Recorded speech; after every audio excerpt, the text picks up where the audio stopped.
Hello, friends. Thank you for joining me this week. I'm so excited because this week I am interviewing my friend, organizer Jessi. She is a professional organizer who thinks differently about stuff and space. But it's more than just stuff and hoarding and minimalizing, all those key terms that we've heard through the past years.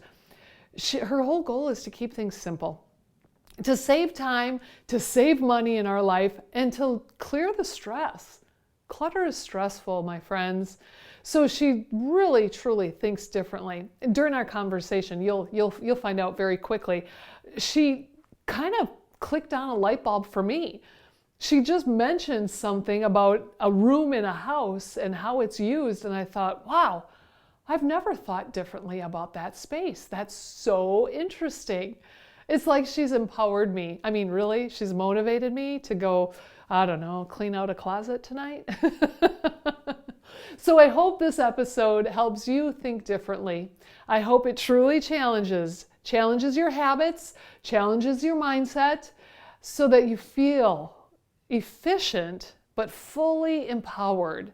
Empowered with not only your stuff, but even your technology files and your documents. Enjoy this episode. And you might want to subscribe to this channel because I think I'll probably be interviewing organizer Jessi more in the future. So if you have any certain topics you want to learn about, let us know. Enjoy. I love where this professional organizer career is going in the world. I love that it is something. And I love that, like right here in Dubuque, Iowa, we have somebody local who is truly diving into this organizer world. So just talk to me a little bit about, kind of like your biography. What's your history? What got you into this world, and where are you taking it from here? Sure. I'm going to relate that to the organizing background that I'm so passionate about. So my dad is a home builder, and you learn very early on all of the stages of planning and performing in construction and the organization that goes with it. So not only the communication that is had with other people, but what your job site looks like. And that is huge. My dad, his philosophy was, if you walk onto a bleep website, your attitude is going to be bleep. So that makes sense. Your surroundings 100% can motivate your feelings and your emotions. So that's just how I was raised. And I find a lot of comfort in having my space clutter-free, organized, easy to access, and knowing that somebody could step in and pick right up. And that also derives from my career, my work ethic. I always thought I was a more valuable employee if I told everybody what I was doing, how I was doing it, where things were. Because if I got hit by a bus tomorrow, I put a lot of effort into this. I'm not secretive. I just wanted to be out there. So that's kind of the background of my organizing, and 20 years of corporate world, accounts payable, bookkeeping, paperwork, just really continue to help me see that organization of important documents and possessions is really, it's a good thing for everyone. I love what you said too, that when you were an employee working with a team of people, you felt it important to share with them, and not to hide things, not to try to only pad your back pocket, but to truly make the whole team better in the end. That's not exactly a common philosophy, if we could call it that, but what benefits are there? So here you are, you're out of corporate world now. Now you have your own business, and it's all about organizing and sharing with people where stuff is. So talk to me here about the benefits or lack of headaches that it creates when you are intentional about your stuff and your space. Okay. Benefits number one, it's a time saver. Yeah, I agree. Benefit number two, it's a money saver. Love it. Yeah. Other than that, I don't need to go on to anymore, because those are the two things that are most important to us. As individuals, we spend our time to make money. How we spend our money and our time is just an evolving circle. Okay, but then why aren't people more organized? I mean, these are two very extreme important things in our life. Why are people not more organized? Why do I hoard things? Why do I have a messy desk? Why do I have a messy closet, a messy drawer? It's all about our DNA. I swear it's generational. It's what we're exposed to. It's what our comfort level is. I have an acquaintance who's married to a hoarder, and my family members are not that way. We're very tidy and particular, and we know what we have and where it is. That was just her upbringing. It was a hoarding case scenario, and you don't know what you don't know. So I feel for us, and even you and I meeting just recently and talking, we have a very similar mindset. It's amazing how I can listen to your podcast and I understand what you're saying, but there are some people, they don't get it. And that's my duty. My purpose in life is to share how amazing organization is and how it just is a positive thing. And when I say thing, I'm talking about things, stuff. That doesn't make me. Right. I mean, I'm sitting in a chair. I could hoard this, it could be really wore out, but it's just a chair. I'll replace it someday when it's wore out. And so I get a little sidetracked there. I love though that you said it's learned. Mm-hmm. I mean, it's a habit. It's something you learned when you were really young, whether you realized it or not, which means we can unlearn our habits and relearn really good habits. But sometimes we do need somebody to show us, because naturally it's just not there in our mindset. Yes. Yes. Oh, And it's kind of tough. In all of the jobs that I've had and the 5 houses that we've built together, my dad and I crave feedback. And I don't know why, I just don't get a lot of it. Is that something I put out in the environment, in the world there? It's like, I'm good, I know everything. And it's like, no, that's how I enhance day to day, is I want feedback. Go ahead, tell me. I don't take anything personally, because I'm only doing and practicing what I know. Yeah. And I want people to realize that I'm very strong when it comes to organizing. I know the value for everyone. And sometimes it can be threatening. It can be like a lot of information for people to take. But that's why I developed my concept as life organization, because it's a lifetime of possessions and documents creating that legacy. When I hear the word legacy, I always think of somebody who's already passed away and what they left behind. To me, a legacy is an ongoing daily effort. It is the reputation that we build for ourselves.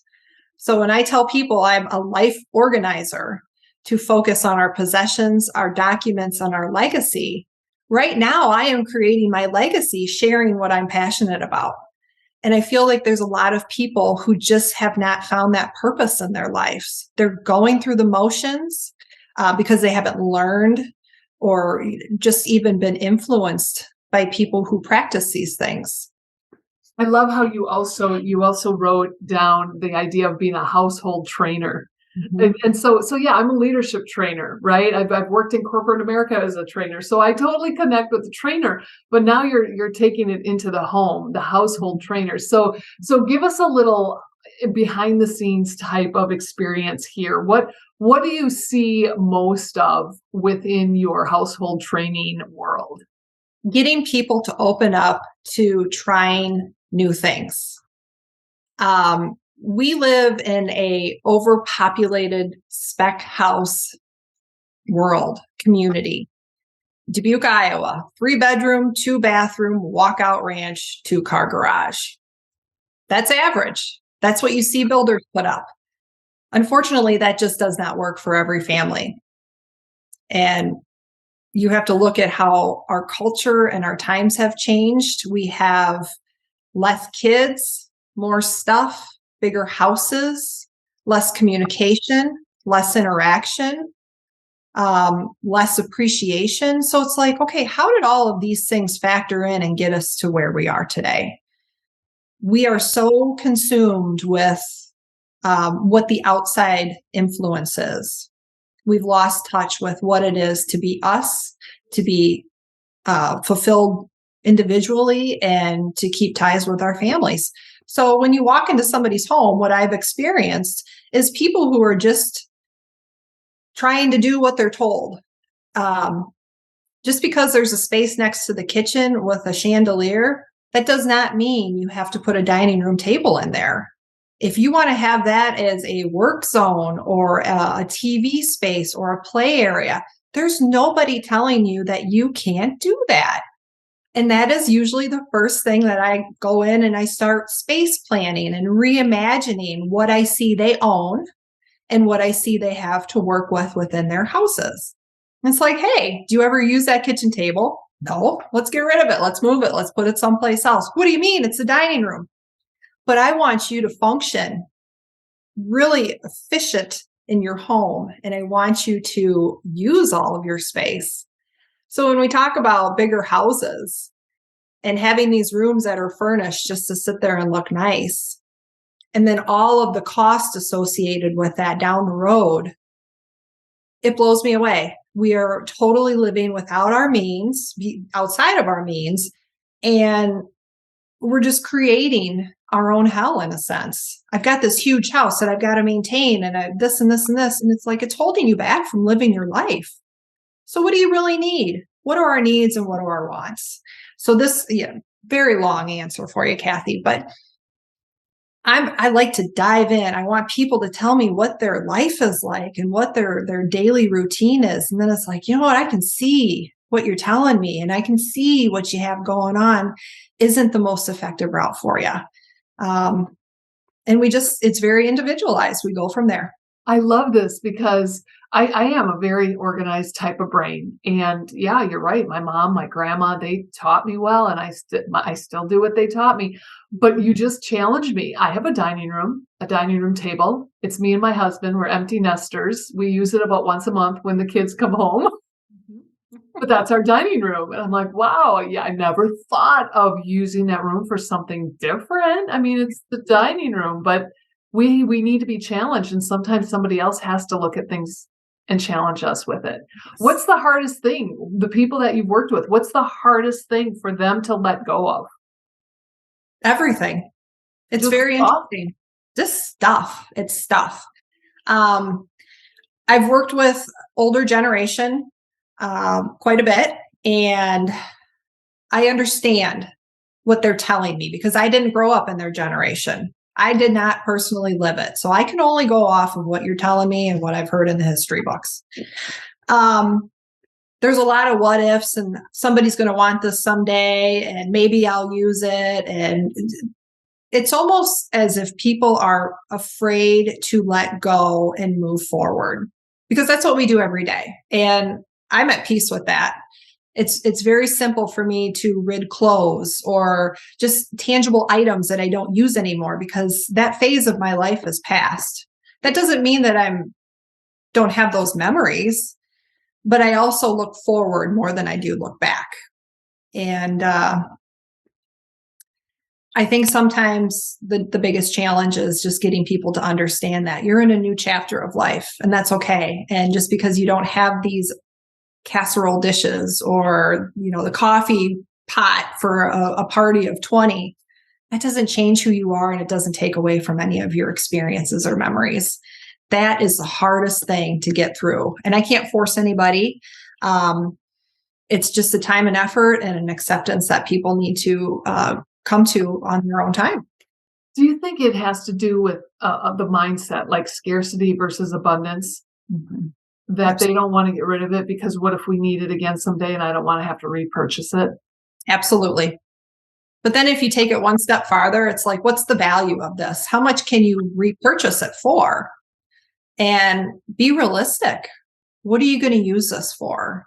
You have to look at what our bodies are capable of, because over time we just can't do the things we used to do. Or do we want to? Stuff equals work. That's how I look at it. Wow. It's either the stuff you use to perform work or the stuff that we have to work to maintain. And the less I have, the more time, the more freedom, the more clarity in my brain. I love it. And I wish people could just get over whatever is holding them back. It could be financial. It could be financial when I say that. Well, I paid money for this. I'm not just going to give it away or let it go or sell it at a discount. You know what? If anybody's struggling with that concept, I want you to think about that meal that you just went out to dinner and maybe spent $50 or $100. You ate and you left. You're not going to get anything out of that meal. It owes you nothing. So if you start looking at items and possessions that way, your whole mindset will change for the better. Wow. I think about also how much it costs you to store things. Mm-hmm. I had a friend one time, we were talking about this, and she said, oh yeah, I have a storage unit. Costs me $50 a month. And I visit it maybe once every other month to grab something. And I mean, stuff costs money to store. So well, and that's just the beginning. Are you paying for an insurance policy to cover that as well? You know, so everything just, there's a circular motion for everything. And I think a lot of people just stop at point A. The why, how, who, that was my last month's article. Why? Everybody has a why. And then we jump to the how. How do we do something? And who is going to help us? So even looking at that concept and, okay, so why do I have this? How am I going to use it? Or who is it that I'm going to rely on to help me use it because now I don't know how to, or I can't, or, so you just look at possessions. My dad was a contractor. He's retired. He has been working for 5+ years to downsize, and he is almost pretty much gotten rid of everything. His truck is full of the tools that he needs on a regular basis. Other than that, if he doesn't have the stuff, he can't perform the work, which is the whole point. He retired. He doesn't want to do that anymore. So we have to look at how we tailor our lives, where we're going, how we see it. And the stuff really plays a huge part of that. I know for me, when you do certain jobs, you have to have the right tools, right? You have to have the right equipment. But for me, I retired from my 20-year direct selling business. I was Pampered Chef consultant. So I had every kitchen tool in the catalog because I got it free. And you need to try it so that you can talk about it. Last fall, it was the most freeing thing for me to go through my kitchen and get rid of things that, first of all, I don't bake cakes. I don't even like cakes. Why do I have 5 cake pans of all different sorts? It felt so amazing to get rid of it. My husband thinks I need to purge some more, but phase 1 is done. We'll do phase 2 this next fall, I guess. But it is such a freeing feeling to get rid of the extra. What's some of the what's some of the dirt that you've experienced with different people that the hardest thing or the easiest thing, or what are some of those stories that you've really had some fun with as you're helping people truly think differently about their stuff and their space? Oh my gosh. My favorite stories actually, and this is multiple people, is when you're working with somebody and it's, what's this? What's that? What's that? Wait, this is their house. This is their house. These are your things. And if you don't know what it is, I'm going to tell you, we're just going to get rid of it, because you learn the hard way. We had a little thing. I didn't know what it was. And we were passing it back and forth, and it was a mace. It was mace, pepper spray. So it looked like maybe like a mouth spray, or I don't even know what we were thinking this was. This was one of my very first jobs as I started. And that pepper spray went off in the kitchen, and oh my God. Never again. I'm not pushing buttons. I'm not messing with little things and I don't know what they are.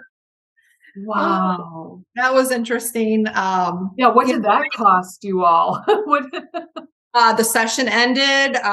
We had to have, luckily there was some construction going on in the area. We had some fans brought in, the homeowner had to leave the house for the afternoon. I mean, it was a horrible thing. It's funny when you look back at it, but I felt terrible because I was the one that actually finally figured out how to maneuver this little deal.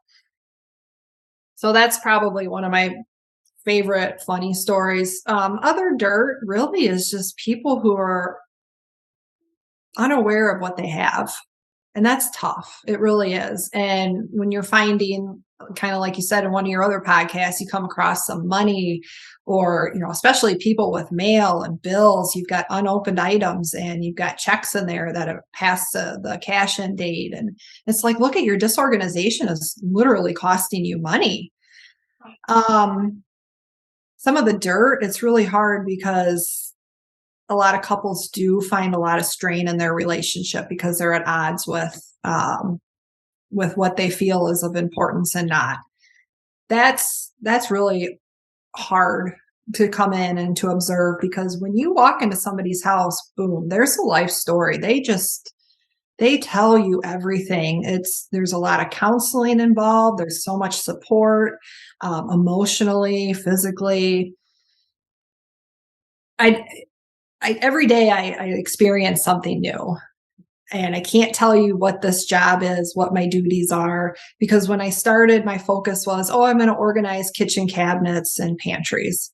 And now I'm on to this phase of the educational factor and the document side, papers, files. Man, that's really, really starting consuming a lot of my attention because when you think about stuff, that's what it is. That's easy. I've heard a lot of kids come in and say, just do whatever they want now because when they're gone, it's all going in the dumpster. Mm-hmm. And that's tough. It's very tough to hear, but that's out of my control. But when you get to papers, pretty much it either has purpose or not. There's a lot of junk mail that people haven't been through, but there's also a lot of really important documents that are identification of identity and ownership. And that's where I started to really dig deep. And it's like, okay, now this is something that every single person alive can relate to. And at some point, we're all going to need to be taken care of, or we're going to be taking care of someone. And if that's not laid out, there's a lot of stuff that we're missing. Take, for example, tax time.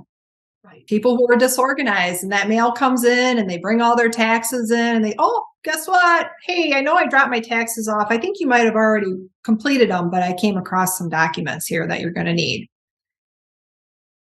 Let's do it right the first time so we don't have to redo it. Yeah. My grandmother, when I was, 21 years old, she passed, and she is one of those that is constantly in my head. She used to have one of those old fashioned label makers where you would click, click, click and push and it would, imprinted those really fun when you finished your little phrase, it was all curled because of the tape that it was. But everything was labeled. Everything was labeled. She would type up recipe cards for me on her typewriter. She was so organized. And sure enough, when she passed, she had one drawer in her desk with a folder right up front. This is what you need. And sure enough, we opened it. We had everything that we needed. Everything from these are insurance policies. Here's my will. Here's the arrangements I've already paid for. I mean, it was golden. Now, I wasn't involved as much as obviously my dad was, but I just remember my end of it going, wow, this is not something I want to deal with right now. And she made it so easy because she was organized.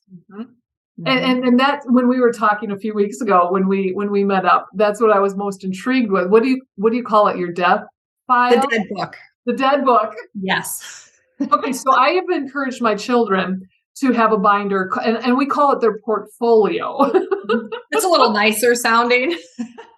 The dead book, though, sure gets attention. It does. So So yeah, talk to us here. What is the dead book? Okay. Like what your grandma had put together. The dead book should just be a representation of your life. And we have to make it easy, not only for ourselves, but for others. Because the older we get, the more forgetful we are. And yes, that happens at 40. But it's like, what do I have? What accounts? Prime example would be passwords. Do you think I can remember all those? Heck no.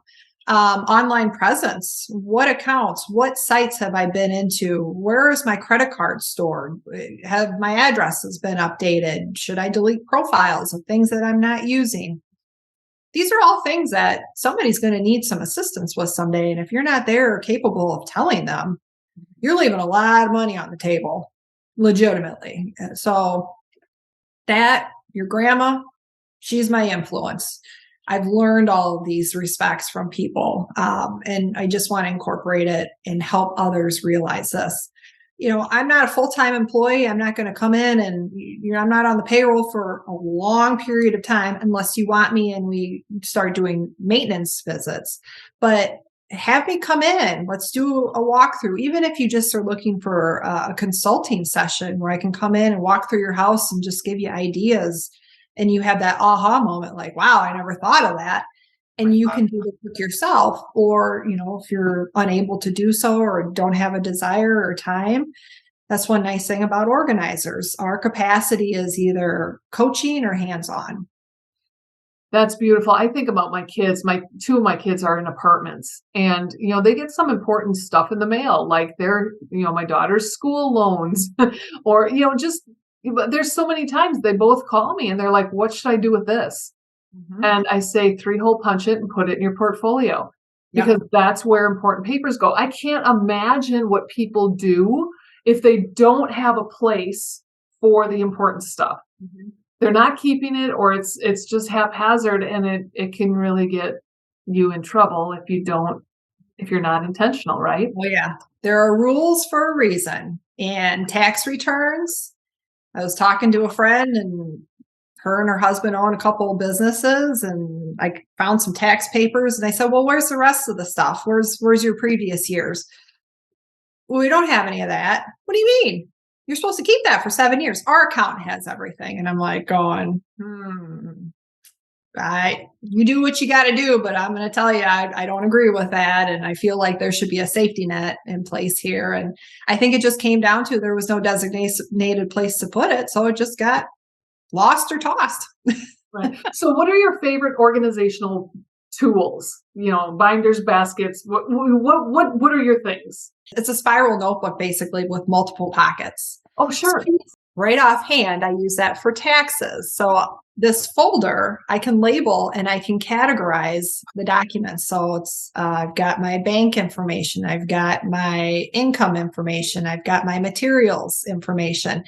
Everything is sorted. So when it's time, actually, I'm always excited to get my taxes done because it's like, look, I got everything. It's handed in and go. So yeah, I'm very simple. I feel like most people have the tools and accessories that they need to implement organization, because it really is simple. We're just creating a filing system. And if you're using drawers or shelving, just making sure that the items are contained. And that comes in so handy when you've moved as many times as I have. Wow. When you're in a drawer and you've got 100 small items, it's a whole lot easier to just pick out 5 little baskets and put them in my moving box versus pen, tape, just junk drawer, for example. Mm-hmm. I love wheels. Anything on wheels is phenomenal. Like, what would you put on wheels for organizing? Rolling shelving units. Just a platform to set something that's heavy and awkward to move. I have rolling carts that I will load up and move things with. I kind of feel like Mary Poppins when I go organizing projects, because I have my little 2-wheeler collapsible cart, and I always have a tote bag with me. So I have this huge water jug. I've got a little snack with me. I've got labels and tools. And so I always have something with me. And I always I just feel, yeah, Mary Poppins, where I'm rolling in with my cart and I got my supplies and I'm here to do my thing. And then when I leave today, you're visually going to see progress.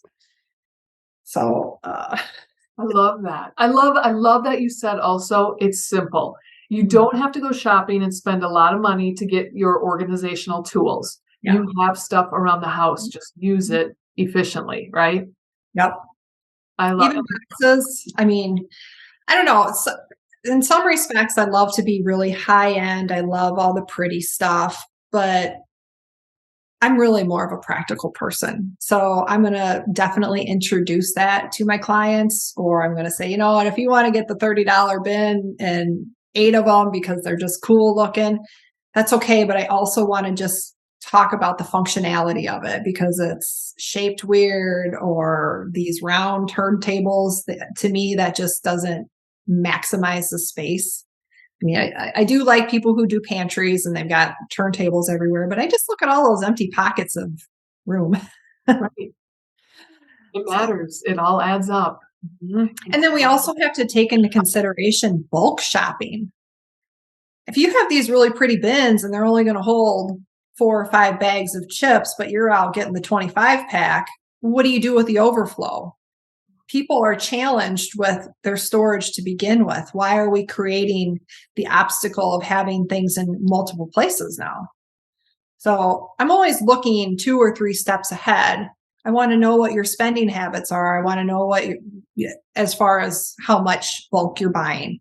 And then what your storage availability is and how we can even create more storage, and categorizing one way, or breaking up categories, because it's like, okay, all your plates go together, all your dishes go, or glasses go together. But when you have more than what your space allows, now it's time to start, okay, these are your holiday ones, these are your summer picnic ones, these are your daily use ones, and these are wore out, let's get them out. So definitely jumping into just every which way that something can go. Something that I found in my era of life, being an empty nester, now we have 3 bedrooms that used to be occupied by children. We have 3 closets, and we have more space than we've ever had, and we use it all, but I can't tell you if we're using it efficiently. And I can't tell you if I have duplicates in one area and another area, because I just don't have to compile it together. I don't have to be super organized, but yet am I wasting time and money because I'm buying it elsewhere because I didn't know I had it hidden away, right? That's the story I hear a lot, is people can't find what they have, so they're rebuying it. That's tough because you got to look at your time and energy and just out in the world looking for stuff. You're wasting time online shopping, and you could be just doing life activities instead. So true. So true. I love it. Well, I know you write for the Her magazine here in the Dubuque area. How else can people stay connected with you to keep learning from you, or even contact you for your help? Well, my website is organizerjessi.com. Facebook is Organizer Jessi. organizerjessi@gmail.com. My business name, you can Google me, Organizer Jessi. How I came up with that business name, again, was just being simple. I could have come up with like a business name and then I'm Jessi Bushman, but it's really hard to remember both. So I thought, you know what, I am my business. It's me. So Barry from the chamber, he coined that name for me years and years ago, and it just stuck. And it's like, I love that. I'm going with it. I love it too. It's easy to remember. It's simple. There it is. When I meet new people, my name's on my shirt, so they remember. I know. I love that you wear it all the time. There's no doubt who I see. Well, I can promote companies and businesses like Nike or Reebok or Skechers, but they're great. You can see I wear their stuff. I have to promote myself and make people aware that I'm here to help you. And that's what I want to do. Like, I thrive whenever I get a job and I can go and make your day easier or better.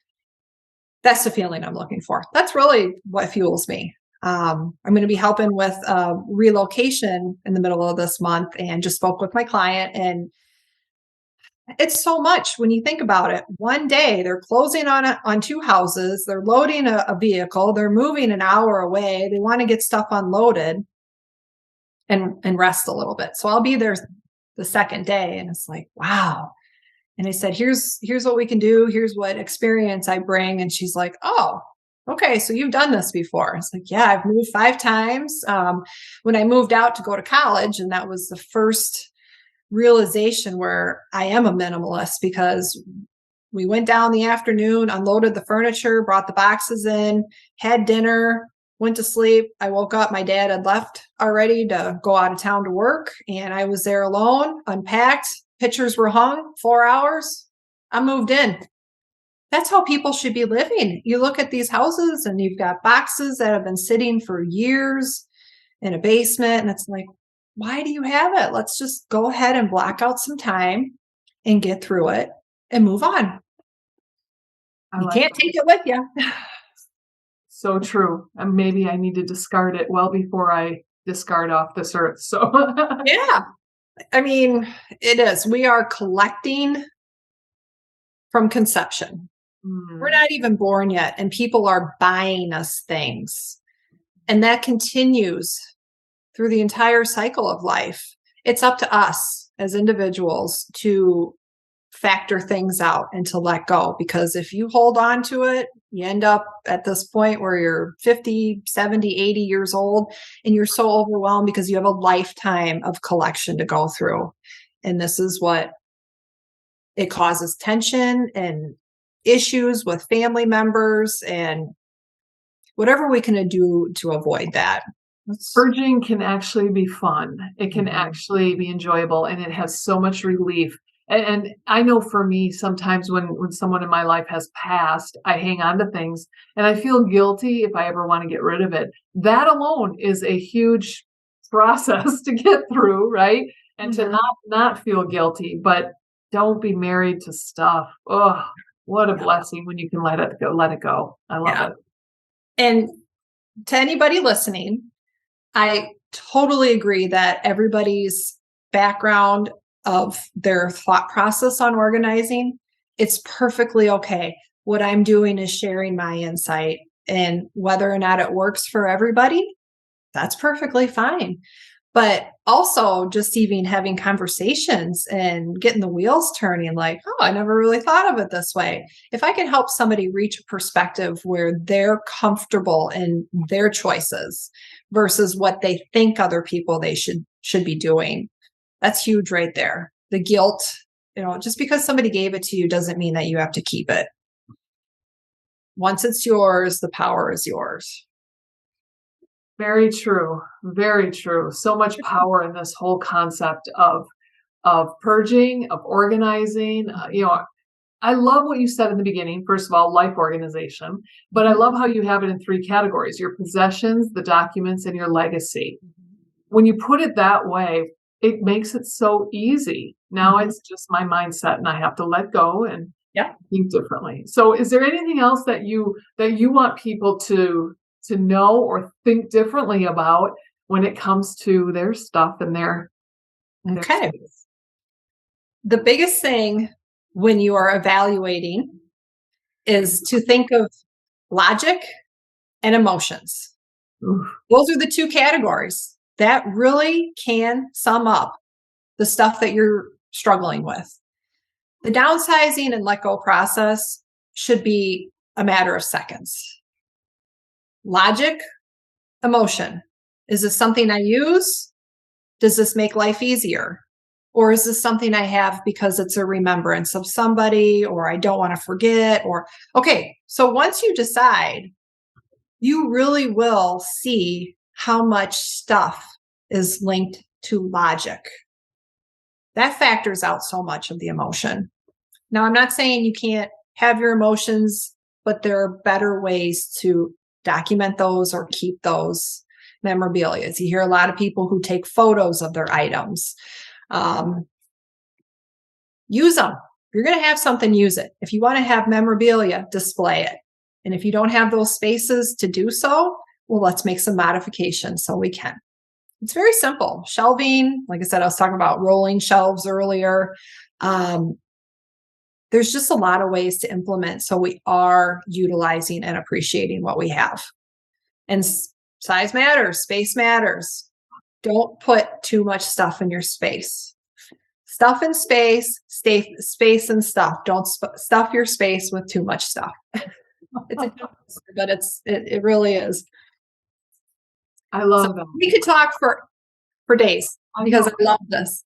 I know, but I'm feeling energized. I'm feeling motivated. So, like tonight, I'm gonna sort and organize and purge something. Where do you recommend I start? What should I go to tonight now that I'm feeling a little energy here? Okay. Well, if you feel that your common spaces are up to par, move on to just identify one of your storage closets. Just pick one. And if you want to say, I'm going to work on the category of clothing because I have clothes in 2 different areas. If something that helps you, if you have multiple sizes in your collection, instead of saying I have winter and summer storage, why don't you break it out by size? So you have winter and summer storage of the size 6 and winter summer storage of the size 8 or whatever, because you don't really I don't know. How do you say that? Changing that drastic in sizes within a couple month period. Maybe that makes sense for you. But then too, once you start sorting it, that's going to help you with that downsizing. Like, oh, what do I have this for? Be realistic.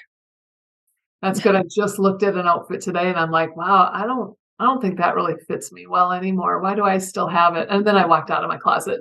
Yeah. Didn't think again about it until now. A lot of people just really hit that struggle when there's a choice to be made.